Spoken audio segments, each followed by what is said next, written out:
either. Okay, that's why it's disguised. You ready?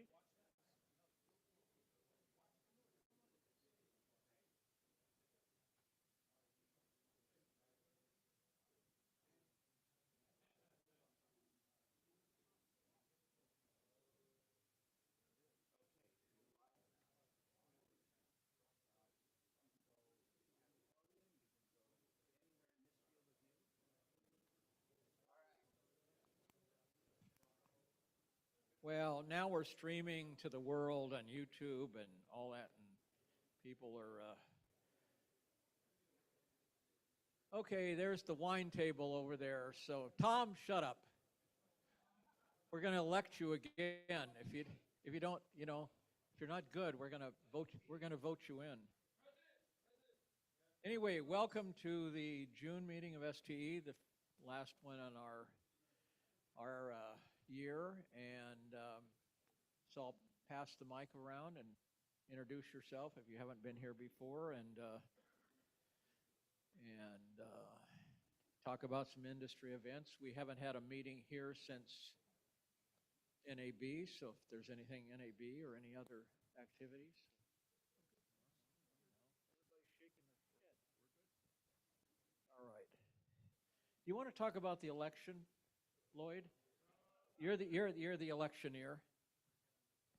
We're going to have an election. And I guess somebody's going to volunteer to go on the ballot. So give me the list, and I will. I'll get it chosen. That's what I'm going to do. Lock the door, and we have to find 3 or 4 candidates for.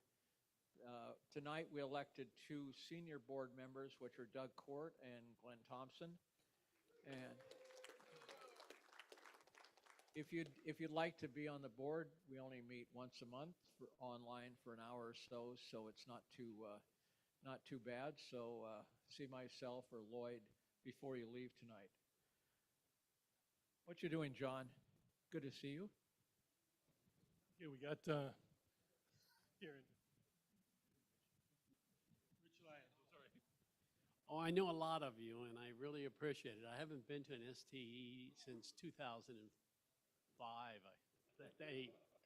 And you haven't changed. You're as ambitious as ever, and it makes me feel proud that I've known you all.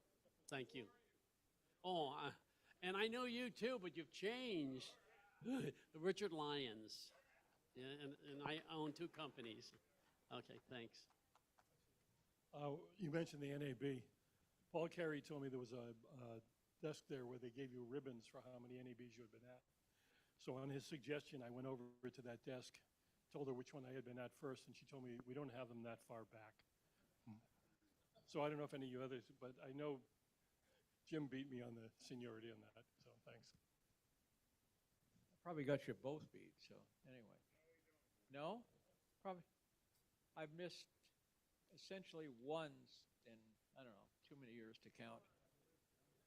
Anyway. You're walking very well. You used to have back problems, or you got all fixed up with your. After you turn 50, you got to change your lifestyle.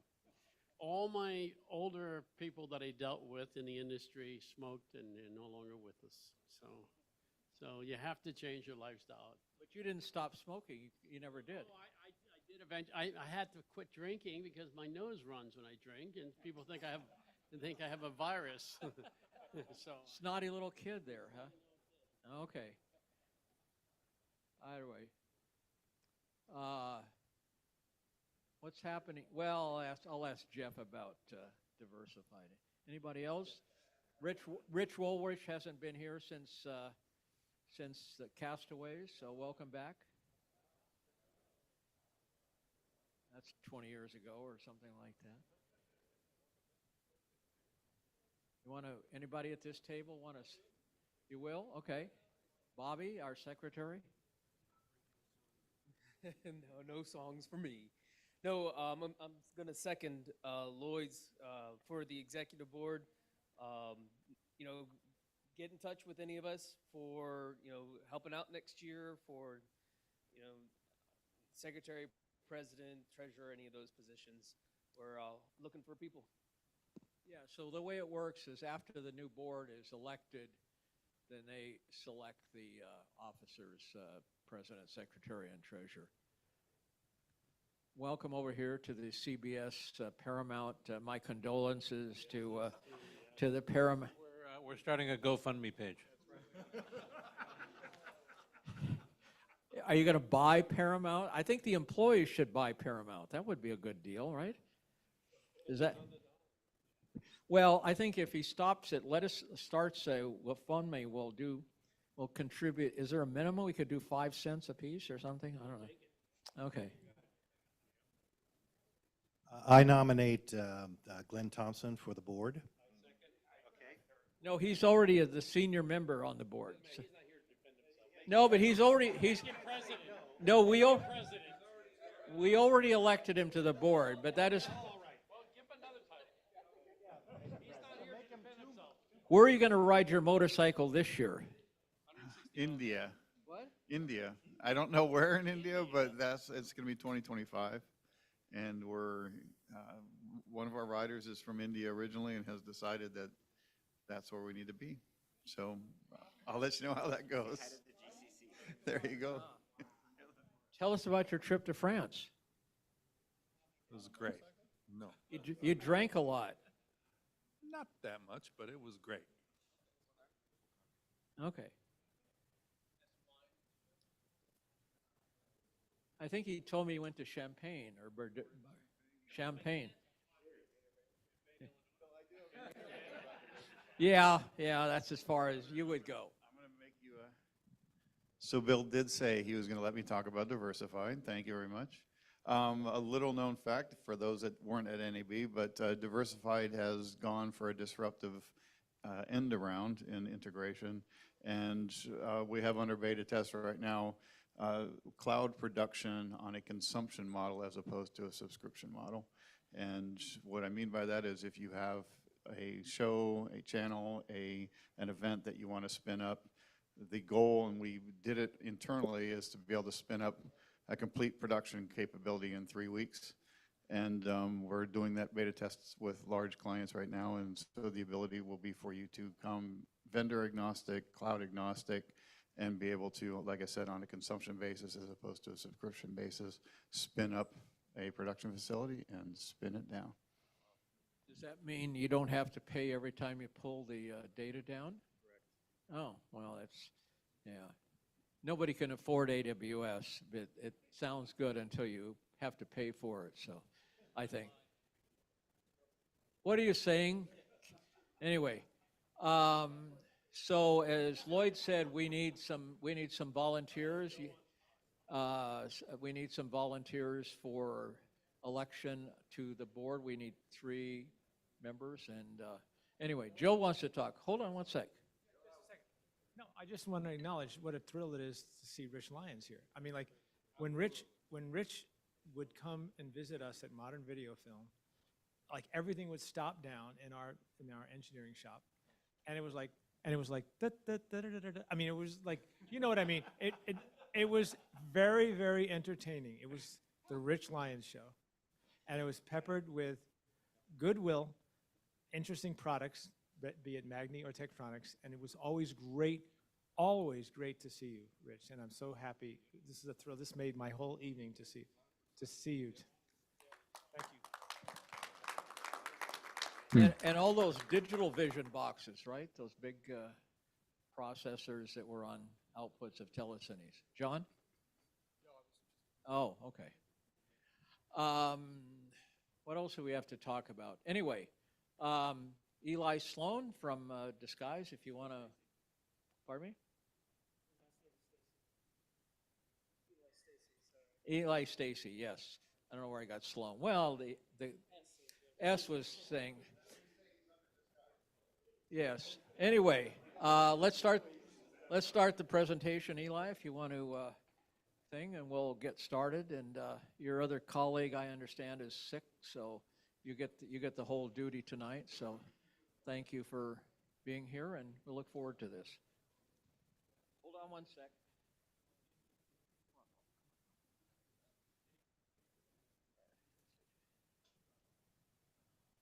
think you're live now. All right. Thanks, everyone. Well, thanks for welcoming in me already. This has been really fun, honestly, talking to you guys and kind of listening to different stories you guys have. I have some really cool things to show you guys, and I just really want to make this clear at the beginning. This is like not a sales pitch, as I was told. This is very much from an engineering perspective. I will have a point at the end for questions, but I think there's some really interesting things in here, especially regarding a lot of trends that we've been seeing within 3D broadcast workflows, Unreal Engine, XR, VR, VP, all that sort of stuff. Kind of breaking down some of these things into kind of bite-sized components, and hopefully you'll at least learn something. So, hello, I'm Ely Stacy, as said before.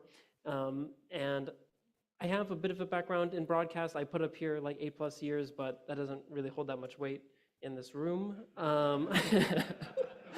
was doing it for a long part of my life, at least. Yeah, I know, right? You know, I started off doing like video switching and like, you know, maybe some directing if I was ambitious to call it that. You know, with TriCasters, did live view, video transmission, sports replay, things like that.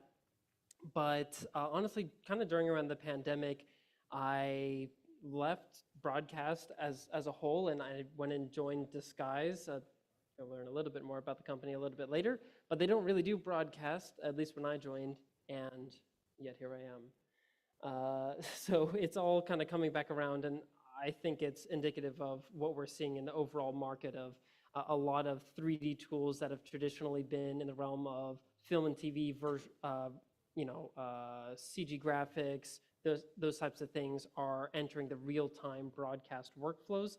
That intersection has been really interesting, and you kind of see this combination of both of these different workflows coming together in very unique ways. And I think it's going to contribute largely to how stories are being told across different types of studios and broadcast environments.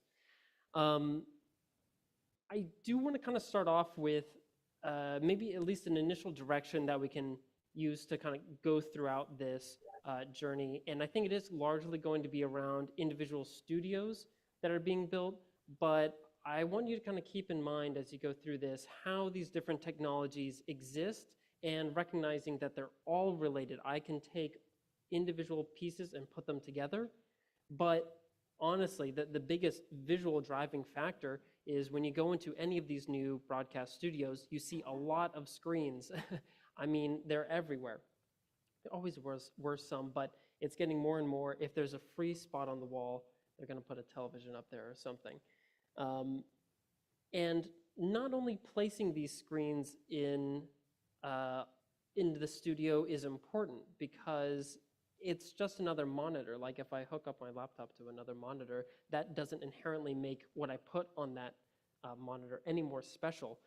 And especially when you're placing all of these things into a sort of 3D world as we exist in real life, we need to take that into consideration. And this is often where a lot of the existing broadcast tools kind of fall short, is not being able to take every single 3D component, real life screen, real life display surface, and kind of put them into one tool set to be able to visualize that before you even get on site, and then to use that as a storytelling method to have a more visually compelling broadcast or production otherwise. So I say, you know, why Disguise and broadcast? And part of that comes from the fact that Disguise as a company is over 20 years old. We started off in live touring. We did U2 and Massive Attack as some of our first clients, and we have really taken hold of the concert touring space. So really high pressure, really dynamic, lots of eyeballs on it.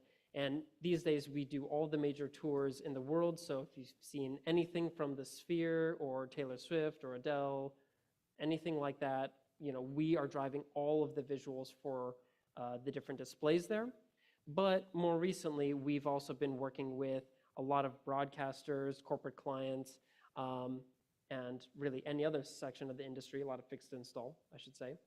And we're working in those spaces as well, and broadcast is really a kind of natural progression there because of our high intensity kind of background and our ability to manage screens and things like that. And just the fact that we have this amazing tool set that just takes all of these different data points and tracking sources and video feeds and really plays agnostic with them and is able to do a lot more than any dedicated piece of hardware that you might see in a broadcast. Like I always thought, like, especially I was saying earlier, right, I started off in video switching, like with the TriCaster. I always thought like TriCaster is like heart of the system. Your video switcher is heart of the system, and it is. But this is just at another level, just like being able to control every type of visual display surface is, yeah, becoming more and more important, and video switcher just can't do certain things here. Yeah, there's stuff on the slide. And this is kind of where we're getting to, right? A single platform for content experience in graphics production, driving the next generation of broadcast workflows. Honestly, just the idea of having a single platform for all of your broadcasts, all of your graphics. So that's your lower thirds, that's your maybe virtual backdrop, that's your screens, that's your AR elements, all from one system, and not having to introduce any like additional people into that workflow, into the newsroom, things like that, can be pretty compelling.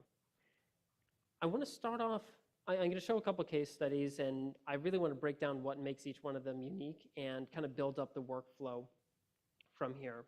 So this is, Turner Sports' NHL studio. They built this in Atlanta, and this is basically a full wraparound set that uses, as you saw from the very beginning of there, a lot of displays. I mean, the thing behind them is just a massive, I don't know, what is that, 20-something foot wide, 15 feet tall LED screen. But then it's actually not just LED in there, which would be the easiest thing to do. It is a full wraparound of projection mapping. So there's like 9 projectors that are being blended in between them. And you just have to drive content to all of them. So this like video playback workflow is definitely the most entry point that we've seen. People want to put a lot of screens in there. The easiest thing to do is play rasterized, pre-recorded video. And that's exactly what we did. And we have tools for managing and placing the content in 3D space, blending the projectors, all that good stuff. I swear there won't be too many line diagrams. And if, we'll revisit this one. I hope it's not too bad.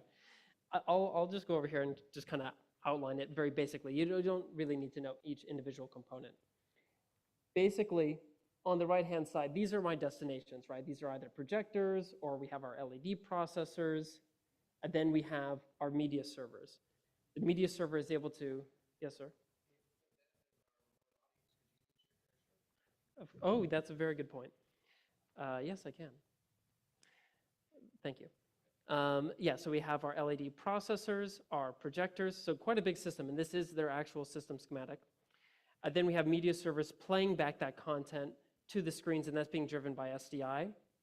I just kind of want to outline how you might actually set this up architecturally, where you'll have basically 4 servers in this scenario, and there are what's called director, actor, and understudy servers. The director you see here, it's really not doing much. It's not outputting anything. It's really just processing and managing it, and it's really the workstation that the operator's working off of. These 2 servers are called actors, and they just output content. So they have a video file, they output that over SDI. It goes through this SDI router, and then it goes to the various destinations. But then we have an understudy, which is a live backup system that basically is able to replace any of these failed servers. And basically from this, we have a video playback workflow with system redundancy to a wide variety of screens in a pretty large space. And this software is really kind of tying everything together. We will revisit this. So don't try to memorize it and don't put too much heart if you can't read everything here. But the thing to think about is a modular system for these ever-growing screens. You're never going to make a device that is going to be able to fit all of the screens that you need within a studio. So you need to have a modular solution, and this is the architecture for one such of solution, right? I'm going to go into another example here. This is a different type of broadcast that got quite popular lately. This is for the Trailblazers, and this is maybe similar to some of the AR graphics that you might have done before, but this one is, got a lot of attention lately. So this is using Unreal Engine as a 3D render engine tool, and you can see that we have the cameraman walking around this the basketball hoop itself, right? And you're able to see various statistics about the player of the game, whatever it might be. This is using pretty much the exact same hardware and other setups that the previous example had, but they're completely different applications. It's the same software that's doing all of this. Now, one of the key things that's being introduced here would be camera tracking, for instance. So how many of you guys have actually used camera tracking yourselves in various productions? Okay, good number of you. Trying to make this educational, I'm going to kind of outline actually a couple of different examples of camera tracking and maybe perhaps some of the benefits of them. What was used on the Trailblazers was what's called a Stipe Red Spy, Stipe being the manufacturer, and you can see it in the top picture there. It's this little can, and inside this can is a little camera. So it's a camera on a camera, and it basically looks out at the world, specifically at these reflective markers that you put on the floor or on the ceiling, more typically. And the camera looks at those dots. It looks at the random pattern that, when you lay it out, it is random. So it's able to detect that, and through its vision, it's able to understand where it is in 3D space extremely accurately. It is very precise. I've had it where I have a broadcast camera in SoFi Stadium. I have a Red Spy, and it's looking up only a couple of feet to the ceiling above where it has the markers. And then it's tracking an AR object that's on the football field, and it stays locked in. So it's extremely accurate, especially over a long duration of time. I also want to point out that the MOSIS Star Tracker and the Zeiss scenario are very similar in concept, and they do achieve roughly the same things. The Zeiss used to be called NCAM, is actually unique. Instead of using these reflective markers, you can just look at the world very similar to like the After Effects motion tracking tools. The Zeiss or NCAM will be able to just detect natural contrast points. Like there's a ton in this room, for instance. So it tracked really well, so you don't have to do any setup time necessarily.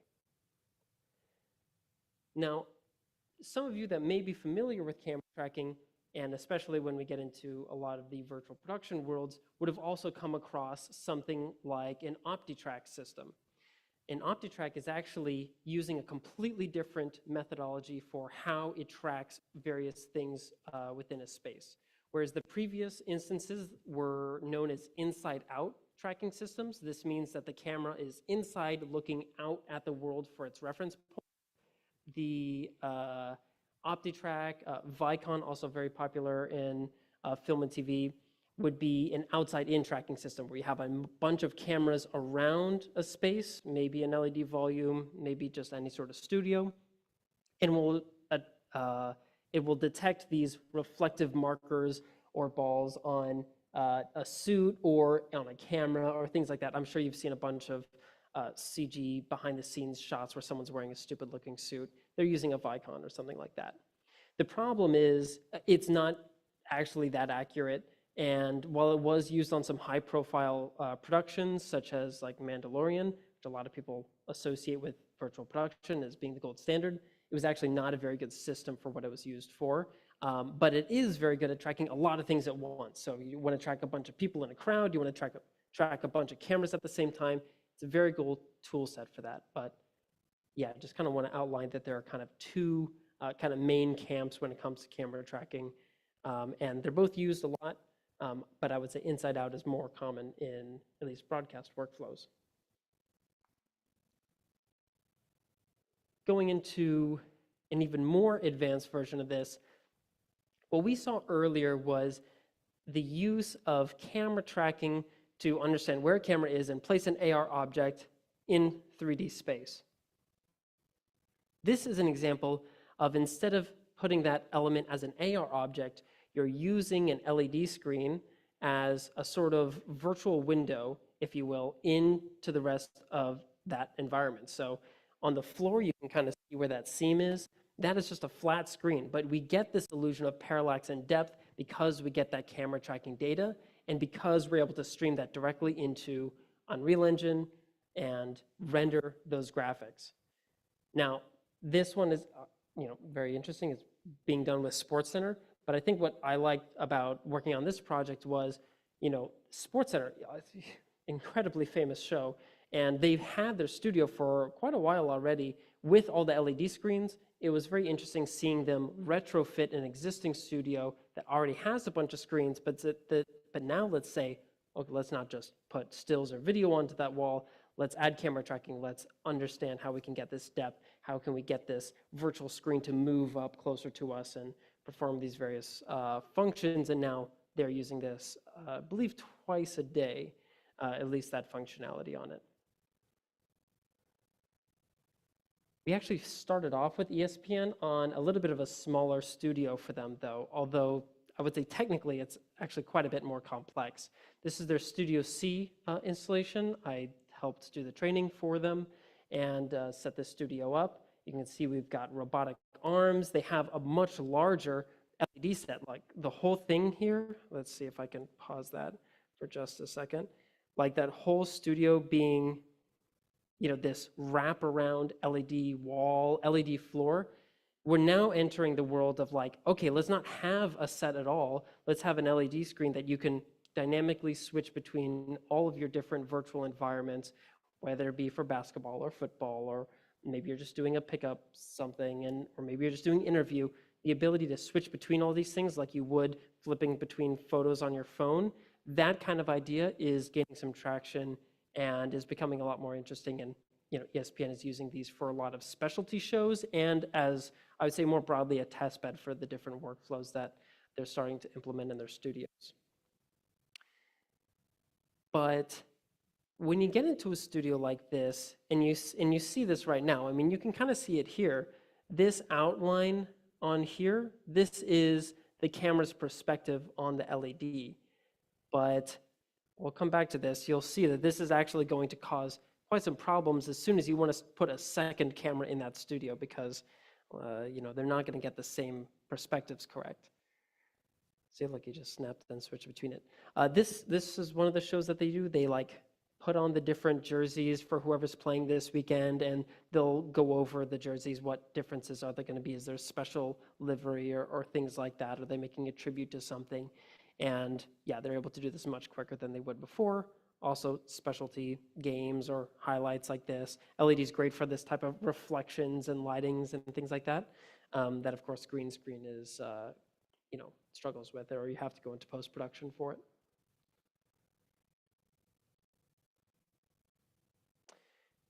So this is kind of what I was getting at before, which is how do we even decide what to render? Of course, we're tracking the camera, so it makes sense to track that camera's perspective.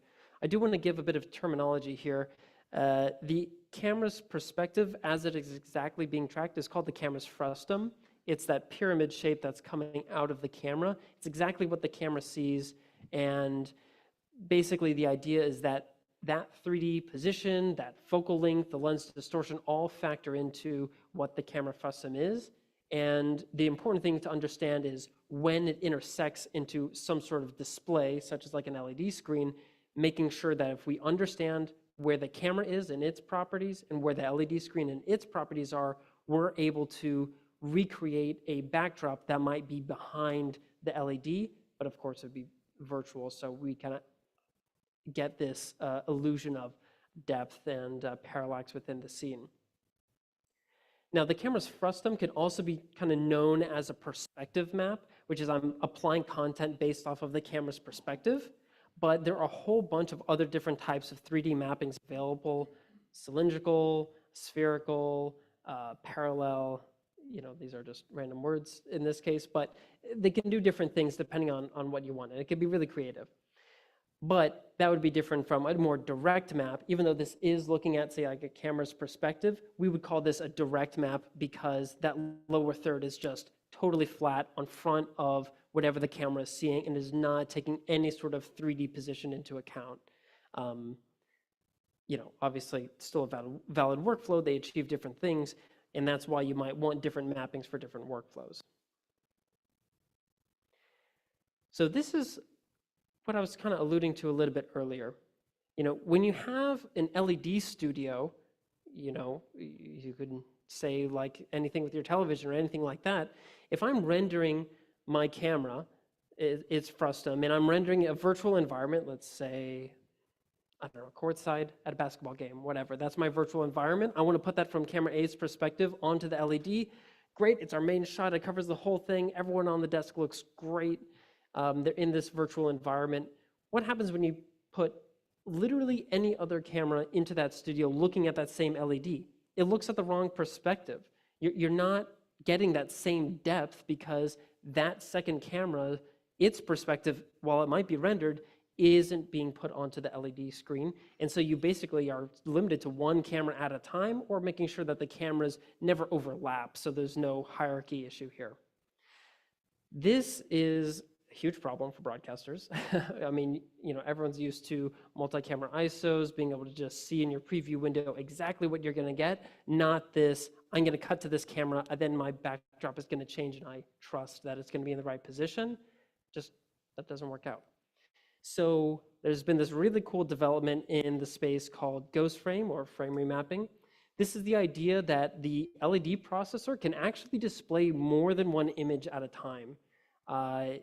You can call this subframes or slices, but basically, even if you're in a 60p environment, you can display, the first half of your frame can be catered towards the content to camera A, the second half of that 60p frame can be catered towards camera B, and between these two things, you basically have it so that each camera can look at the exact same LED wall and see completely different content. You can see a very simple example of this in the bottom corner here, where this same person on a studio is perceived within this white backdrop. This could be a virtual environment as well, at the same time as a green screen, but it's the exact same camera. It's the same feed. Like seeing this in person as well is a total trip. It's the closest thing to real magic. Like it's actually crazy. And it's not just two cameras. You could do upwards of 4 cameras. Fox Sports in Los Angeles is using this technology to actually do 7 cameras, although 4 of those cameras will share that same slice. There's workflow things that they're doing that's being very clever. So it's kind of crazy. So 4 different perspectives at the same time.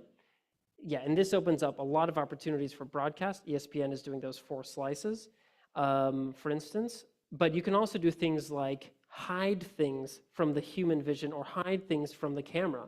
So I can make it so that, yeah, maybe I'm not trying to do multiple cameras perspectives at the same time, but what if I'm looking at an LED screen where I have that remote caller in over Zoom or whatever, their feed's up there, but me as the host, I can see their full bio, I can see the next question that I'm gonna be asking them, I can see any number of things on the LED screen, and it's plain as day for me to be able to read it, but the camera can't see it at all. So these are some of the interesting workflows that exist with, ghost frame and some of these really crazy advanced technologies. Yes, it does come at a cost. You have to double your rendering, double your outputs, things like that, but it does open up a huge workflow opportunities and is definitely on the cutting edge of what's possible with these different LED technologies. I'm sure we'll see some more in the future. I guess, I know I said questions at the end, but just because this is perhaps a little bit of a complicated topic, is there any questions? Yes, sir.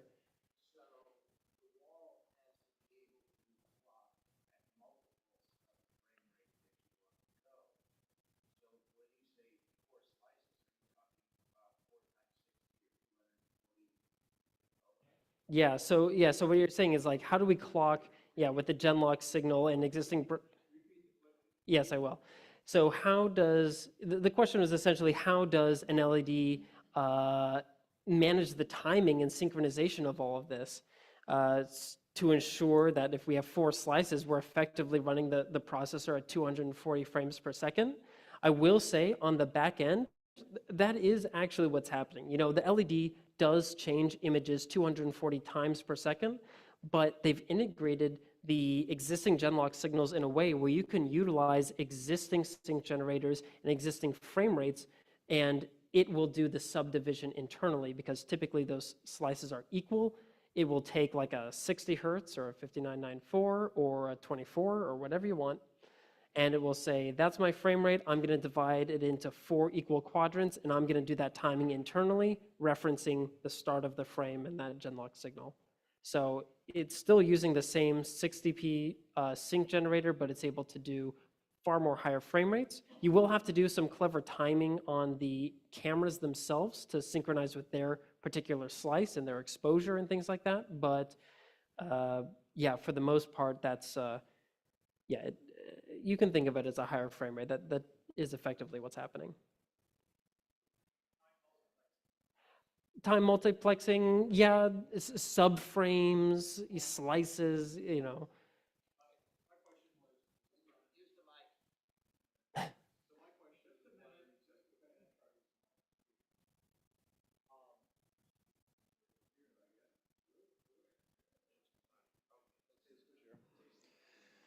Anyway, I guess it is working now. My question is sort of a two-part question. One is, having these different images projected on the screen, does that ever become disorienting for the talent? The second question, though, is if you're, say you've got 4 cameras and you've got an image, I mean, don't you have to have an image in the background that's 4 times brighter ultimately, as these are additive? And that seems kind of overwhelming too, so. Both very good questions, things that actually are challenges that we have to overcome. I mean, you're absolutely right. So addressing the first one around disorientation, this like flickering of like changing content at high frame rates, it can be an issue, especially at lower frame rates. So like at 24 frames per second, if you're going to be alternating between, and this is like a common use case that people talk about for like virtual production, which is, okay, one camera is going to get your main shot, but then I'm just going to do like a green slice afterwards so I can do it in post if I really want to. But now you're flickering between green and probably some moody virtual environment at almost like 50 hertz, 48 frames per second. That is really disorienting. But once you actually start getting into the broadcast workflows where you're going to be doing 60 frames per second, so immediately you're starting off on a higher frame rate, and then when you're doing 2 slices, that's 120. Or if you're doing 4 slices, that's 240. Actually, the more times that it changes per second, the less disorienting it is, and it is detectable. If you're in person, you can tell more people. Some people are more sensitive to it than others, but it's less of an issue than you might think. But that lower frame rate definitely becomes an issue. What you're also saying around the brightness of which is also a factor. I mean, if you are looking at your shutter angle for a camera, if you need to capture 1/4 of 60 frames per second, your 90-degree shutter or whatever that is, your shutter speed is incredibly low, much lower than you're used to in a studio. So yes, you do often have to increase brightness. I will say, though, you don't really have to increase the brightness on the LED wall quite as much. They typically operate at relatively low brightnesses, around maybe 600 nits of brightness. But you will have to have additional studio lighting because that lower shutter speed is definitely going to affect your existing, practical lights, lighting the talent, which of course is important. The LED screen can very easily get brighter. Any other questions?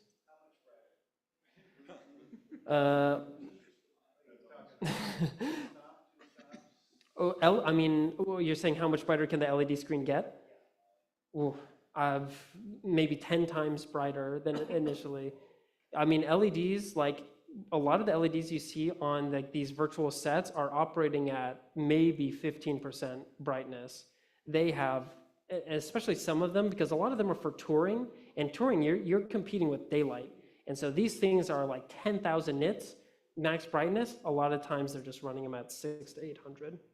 So it gets pretty crazy. Yes, sir. I'll skip the microphone. Do you have to rate the screens versus like their persistence so that they decay quickly if you're shooting at 240 or some screens not up to that? Or am I thinking too phosphorescent like old time stuff? Yeah, so you're asking about the decay of screens depending on frame rate and this ghost frame multiplexing, things like that. The answer is actually no, because an LED screen is already refreshing many thousands of times per second. So they have what's called like a refresh rate, which is different than frame rate and scan rate. But the refresh rate is the actual electrical hertz cycle of the LED diode itself. And that may happen up to 8,000 times per second.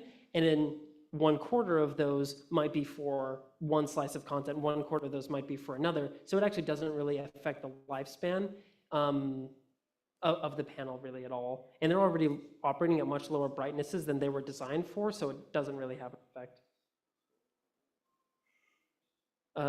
Cool, I do have more, but if that's all, I will continue on. So we kind of saw these two things, right? We have this virtual window into like a backdrop with an LED screen. We had AR graphics using camera tracking. This is the full combination together. And this is a lot closer to what ESPN is doing, but honestly, I think these guys do it better. Look at this. We have AR elements, really great storytelling being used here. The fact that they can visually reference the elements within the stage, being able to translate these concepts of someone hitting the tennis ball into a certain area at a certain, frequency or whatever, or, things like this, the Weather Channel is very good at. But taking this into sports, using a lot of AR graphics, I mean, these types of shots are really compelling. And you can see all of these different sets that they're on. They're literally just standing on the same, little cube, smaller than like this back room. It's really incredible. And a lot of it does come down to creative and the presenter's understanding, but it's them being able to visualize this technology and see what's going on. Another cool thing that you might have noticed just here is this idea of remote presenters or remote guests coming in onto the LED screen. We call this teleportation. It's the closest we'll get for a while, which is the idea that you can have someone in a remote location anywhere in the world on a green screen. Let's key them out, put them on the LED screen to make it appear, and scale them correctly and everything, to make it appear that that remote guest is on the same stage or virtual studio that they are, and have a conversation with them, make a natural eye line, have some sort of interaction and mannerisms. So on the Olympics or whatever game, these players can walk right off the court or right out of their game, get onto a green screen and have an interview with someone in Brazil, and it looks like they're in the same studio. That is a huge value add for the studio rather than having to get them in later on or something like that. Yes, sir. Do you have to relight them? Yeah, okay, so this is getting into where it's like a little bit art, a little bit science, right? The question is around how do we light them? How do we make it look like they're in the same area? Yes, you have to light them. Also doing like a longer focal length lens. Or do you artificially relight them? No, you should try to light them practically, because you're also going to be comparing them against the talent in the studio, because they're going to have their lighting and they're going to be the most obvious visual comparison. The other thing to consider there, I was saying earlier, is like a long focal length, so you don't get any weird distortion by people at different heights. You want to make that consistent. And then it often helps to have them as an AR layer rather than solely relying them being projected onto the LED, because the LED can, you might have reduced contrast with all the studio lights blasting on the LED. That black level is naturally raised as opposed to someone just like wearing black on the stage. So you might want to have it as AR and kind of maintain a similar contrast ratio with the talent. What about latency? Yeah, latency, exactly. Latency is something that we'll always have to compete with, and to be honest, it's really not going to be any different than your typical live view, remote transmission. It's going to be the same. There's going to be the hidden subtleties of these presenters anticipating questions or things like that. Like that's always going to come up. But it's pretty quick. I mean, I think communication's gotten really good. You know, maybe they're calling in over Zoom and they're talking that way, but then they have like the broadcast feeds being transmitted in a separate manner. That's something we've seen too. So yeah, going into this, sorry, I did want to continue with this clip a little bit more. I was kind of explaining, they're on this really small stage, but you can see some of these shots, I mean, it looks like they're in a massive warehouse. So what are they doing here? The key thing that's allowing them to be perceived in this much larger space is through the use of what's called set extension. Set extension is this idea that you can have a virtual environment much larger than your practical, but there can be this blend between the two and naturally a border between the two. So we can take a look at that. Oh yeah, there's some teleportation in there. That's what I was pausing for. So let's take a look at what set extension is. This is, just for reference, this is American Idol, I think, I don't know, 2020. Katy Perry did the closing song. It was a cool presentation, and it was recorded on an XR stage. XR standing for extended reality. But the idea here is there's a big stage. I gotta use the mouse. Big stage is the floor in this center section. We have walls, wall 1, wall 2, right? But we still see all of this, all the rest of this stuff. So that's because it's an AR composite on top of the image. You know, I'm sure many of you guys have done compositing. There's typically some sort of mask or like a key or something like that, right? So set extension is basically a live mask that uses the position of where it knows the LED screens to be and where it knows the camera to be and the lens distortion and focal length and things like that. And every frame, it draws a new mask and basically says, okay, if I'm rendering, you know, my main camera's perspective, my main camera's frustum, some of it will be going to the LED, and then some of it will be saved to be composited as a mask or as an AR layer based off of this set extension mask. And that's effectively how we're doing it. Now, that is like a lot easier said than done. There's a lot of calibrations involved in aligning the two worlds, as well as making sure that the colors match between the two worlds. I mean, color science is a whole other topic I will not go into, but matching them is very hard. It's gotten easier though. But it's important to make it look good, right? So I think maybe taking a little bit of a step back, and this is going to be kind of going in more direction of going over some individual technologies that we have within here, which is, you know, why LED to begin with? You know, green screen is a very proven technology. It allows for this multi-camera stuff. It's cheaper. You know, I could go to Home Depot and get green paint. So what is the benefit of LED, right? The big one, of course, is talent immersion. So not only for the talent to not, you know, feel depressed on the green screen, but actually being able to perceive the content as it exists. Maybe it's reading information off of the screen. Maybe it's looking at a presenter in the eyes the same way, you know, I'm watching the TV show. Why aren't they looking at the same spot as is presented to me? You know, it's because they don't have that same post key, you know, thing going on. So it's like that immersion there, but then also a lot of workflow opportunities around things like, yeah, of course, teleportation, AR, set extension, bringing practical elements and really trying to blur the lines between what's real and what's, yeah, this virtual world.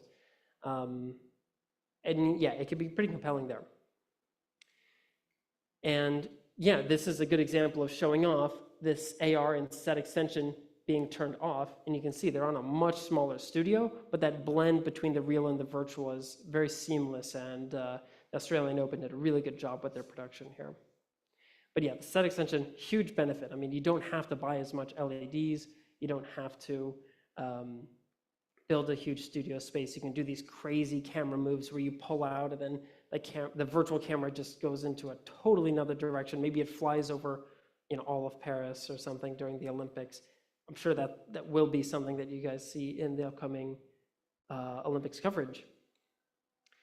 But then what I'd also say is, you know, there is still a world of green screen. We've done a number of projects through green screen. A lot of that would be around our work with data visualization and using Unreal Engine graphics. So this is kind of where it gets interesting, where it's like Unreal Engine, you know, is a video game tool at its core. It's being used to make many video games. There's a lot of versions out there, but over the last, I'd say, 5 years or so, it's starting to be utilized in real-time applications for film and TV, as well as broadcasts, because it has the ability to make these photorealistic, or very close to, environments for, and play that back and render it in real time at 60 frames per second. And it looks really good, and tied in with the camera tracking and the LED and the green screen, like all of these workflows are now at a point where we can really combine them all into one kind of workflow. But this is a brand new tool. Excuse me. I'm sorry, can someone give me water? Thank you.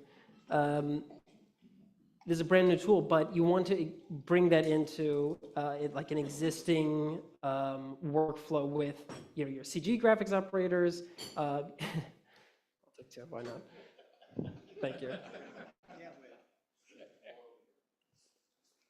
It's not so easy up here.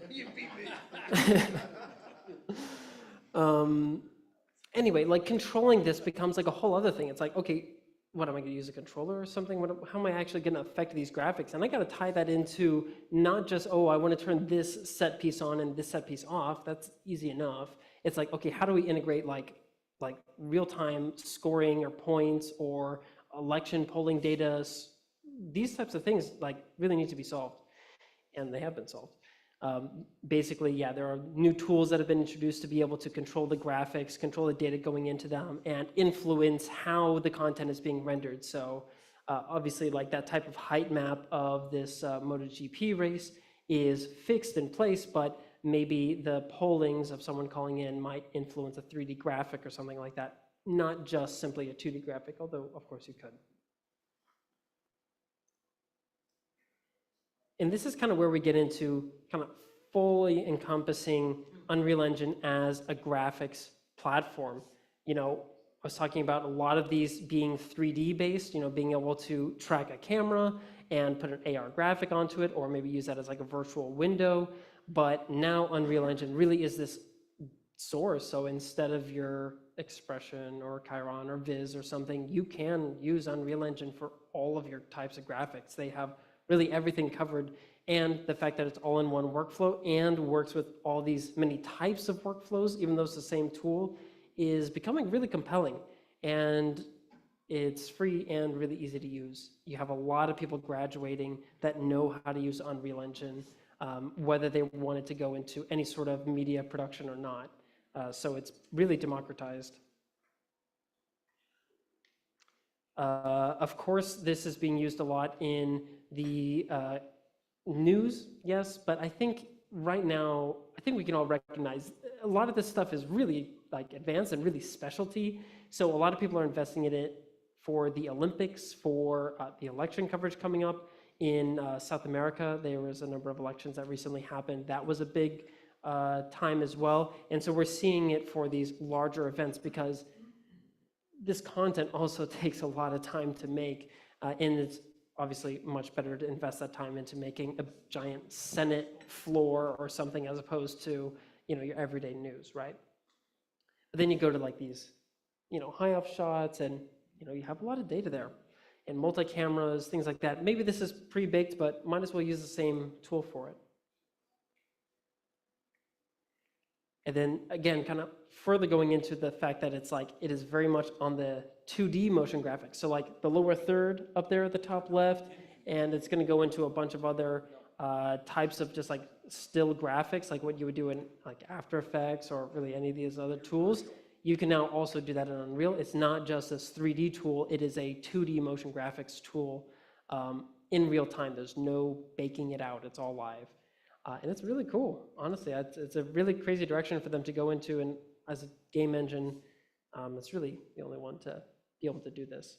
It's interesting. I'm not saying go off and replace every CG machine you've got, but it's something that's coming up and will be growing in popularity as the workflow develops and more people are familiar with this one. We talked about some of these election graphics. This one in the bottom two here, this is with NBC. This was their election coverage.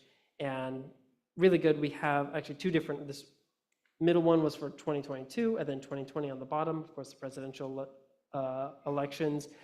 A lot of visualization, a lot of like city fly-throughs. There's a lot of talks about like digital twins and having like a virtual representation of whatever city that you're in. Being able to have that asset and then place your content wherever you want is really cool. The bottom one was using real footage, whereas this middle one is like a fully CG Unreal Engine recreation of DC. And they're able to change the lighting, the time of day, you know, as the Associated Press calls various races between people, it can automatically trigger a graphic to change from undecided to, okay, you're now going into this section where we have all of the decideds, things like that. There's logic that could be built into this as well that could be pretty complex. And of course, driven by MOS and other newsroom control systems. And again, kind of going into, you know, these types of more boring graphics. I'll say 3D is more interesting. But yeah, these types of graphics being done in these tool sets is, yeah, really interesting, not something you would have seen before. But again, it's just like, how can you go out and actually control all of these different devices and making sure that you're managing this whole workflow from the same CG graphics operator that you had, you know, before you're doing any of these 3D tools. I won't linger on this one, but this is the idea that you can have that same data going into a different interface where instead of it being this virtual background, you can use a touch screen. And this is another storytelling method to be able to outline the different districts, you know, who voted for who, how did that change over multiple years, very interactive, and, you know, obviously really good storytelling and very visually compelling. So I'll go into a little bit about, okay, all of these different projects that have kind of existed, what are some of the kind of hardware pieces? We looked at the workflow diagram a little bit earlier. I can quickly go over, yeah, some of the different hardware components that's used to actually drive that. There's this difference that we have between, and this is an important concept to kind of get, which is there's a difference between outputting that content and generating the content. If we're outputting a video file, this is kind of where the VX range is. And it's our traditional like media server just plays back video. Maybe it's doing IMAG or PIPs or things like that. But then if you want to render something like an Unreal Engine, we have a separate RX render node to do that. Now, this workflow and this separation is really important and really powerful because you now are rendering not just based on how many outputs that server has, but based off of how many cameras do you have. I only have 2 cameras. Okay, I only get 2 render nodes, even if you have a huge screen that requires many VX servers. So it can actually be much more efficient in your use case of them and much more consistent in maybe projects being slightly different between the render nodes and things like that. It also means, as we were showing earlier with the scalability of having like multiple servers to do, you know, all the screens for that Turner Studio, you can have render nodes added on top of that for additional capabilities. Part of this is also, yeah, having just a more flexible hardware ecosystem. So being able to output, you know, traditional broadcast formats such as SMPTE 2110, 12G, and 3G SDI. You know, a lot of stuff is still using HDMI and DisplayPort, and so being able to mix and match those has actually been a cornerstone of a lot of the projects that we've been involved in. And again, especially around touring, reducing rack space, reducing failure points has always been a point of interest. And so being able to do this just on the back of the box has been great. This is like an example of what I was talking about, where it's like, okay, I can have my VX that's doing my camera tracking, my video output to my processors, all that sort of stuff, or I can have a ton of servers just doing a massive installation, but it's still one software, one interface to control everything. So whether it's the Sphere or the smallest XR studio or whatever, it's all the same. And so all of those different use cases I showed you, they're all using the same hardware. Everything pretty much, besides maybe the scale of it, could be done with that top 3 servers, could do every example that I showed you before. And so this is like this, you know, less specialization in individual hardware pieces and a lot more kind of broad applications and heavily utilizing software and things like Windows being an agnostic platform rather than really locked down either Linux or purpose-built hardware. Oh, I can't even watch my own video. Talking about the software a little bit, again, this is just a preview of the idea of having a 3D software, being able to see that, be able to run that on my laptop and show a client that this is exactly what your shot is going to look like, or this is the pixel pitch that you need for your studio. Showing that ahead of time is really beneficial, blocking, things like that. And again, these are used for all the different types of applications, not just broadcast. We see plenty of remote operators pre-program their show and then load it onto actual hardware during the playback of it. And this is free. Designer is free if you want to download it and try it out. Big learning curve though. It could do a lot, so it can be a little bit confusing sometimes. We saw this, right? And then this is that diagram that we were looking at earlier. And again, kind of now from what we've learned, we have we have the display outputs on the end. We have our output servers, those VX servers, and then management, and then understudy backup. But the idea is that you can add on to that workflow with something like RenderStream, which is really what connects those render nodes to the VX. This allows for rendering a per camera basis, rendering AR cameras, rendering the virtual window, not just static video playback or live inputs and things like that. And then that initial workflow can grow out to be much larger to encompass those render nodes on the left-hand side for rendering however many cameras we have. And you can add this years down the line. So it's, and this is what they ended up doing. They're not doing any like virtual windows, but now they're doing augmented reality for their cameras inside that same studio. So even though technically those two content destinations aren't related at all, it's still within one system. I talked about kind of the idea that we can have all these great new tools, but it doesn't mean anything unless you can control it. And so we've really worked hard to develop a playlist, template-driven rundown system to switch between your different graphics, runs in the cloud, allows you to remote in and control any type of graphic, because again, Unreal Engine could do your lower thirds or your backdrop or your live AR. So having one simple platform to go through is hugely beneficial. We can do on-prem deployment as well. And yeah, it's not just controlling the Unreal Engine scene, but it's also controlling any of the displays within your studio, whether it's the LED wall, the floor, the television screens. It can really span the whole block. So one operator can control a very technically complex stage without needing to know how to set it up at all.